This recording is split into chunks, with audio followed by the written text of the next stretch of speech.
You know, when you see a picture of a monk, all serene and calm, have you ever really wondered what that life is like? We tend to imagine this world that's just completely free of stress, right? A life of total peace. But today, we're going to pull back the curtain a bit and explore the surprising, challenging, and yeah, beautiful reality of what it means to walk that path.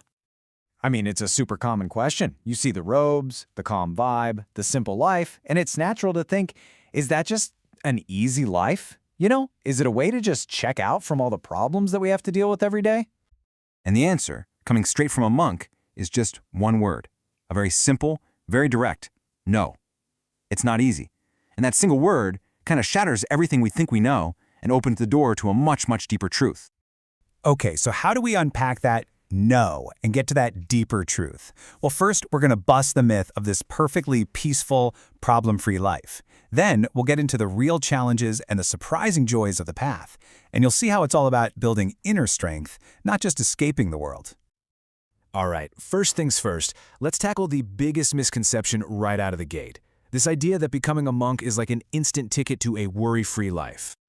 Yeah, this popular image is that you're just floating on a peaceful cloud, right? Where all of life's troubles just poof, melt away the second you put on the robes. But as we just heard, that's really not how it works. No life, and I mean no life, is without its challenges. And this actually gets at a really core concept in Buddhism called dukkha. It's the very first noble truth the Buddha taught, and it basically says that the nature of life itself, for everybody, involves challenges and a certain kind of unsatisfactoriness. It's just part of being human, and you can't just find a lifestyle that erases it completely. So, if the problems don't just disappear, what happens to them? Well, the answer is that it's less about getting rid of them and more about swapping them out. You're essentially trading one set of responsibilities for a completely different one. You know, the duties of a regular life, family, relationships, social events, those get replaced by a whole new set of obligations. A monk's life is packed with spiritual practice, monastic duties, and really deep responsibilities to their community. The problems don't vanish, they just change their shape. So if the external problems are just different, then what's the real core challenge of being a monk? Well, the real work, the hardest work, happens on the inside. The single greatest challenge a monk faces is the discipline of their own mind. I mean, think about it.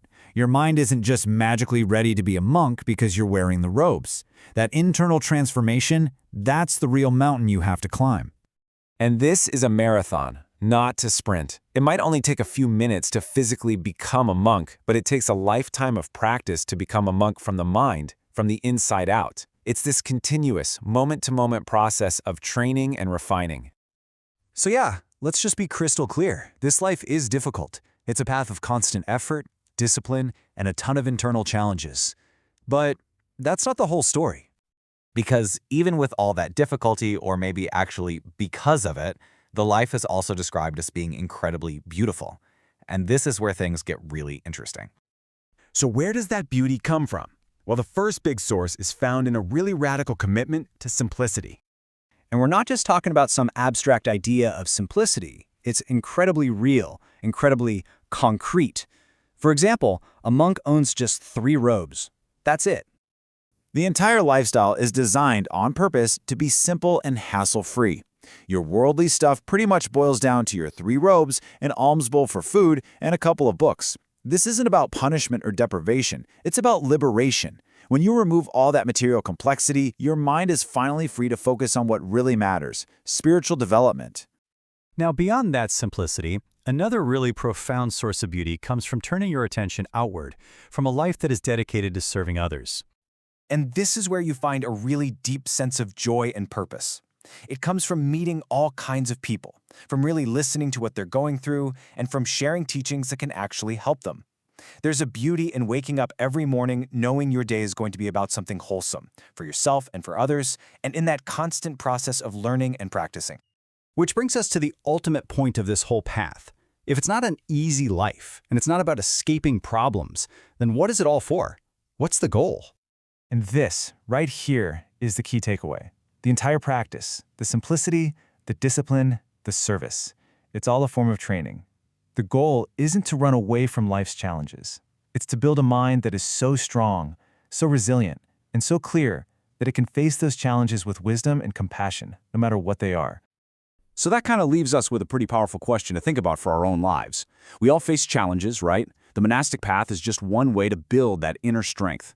So when you look at your own life, in your own situation, where can you choose to build strength instead of just looking for an escape?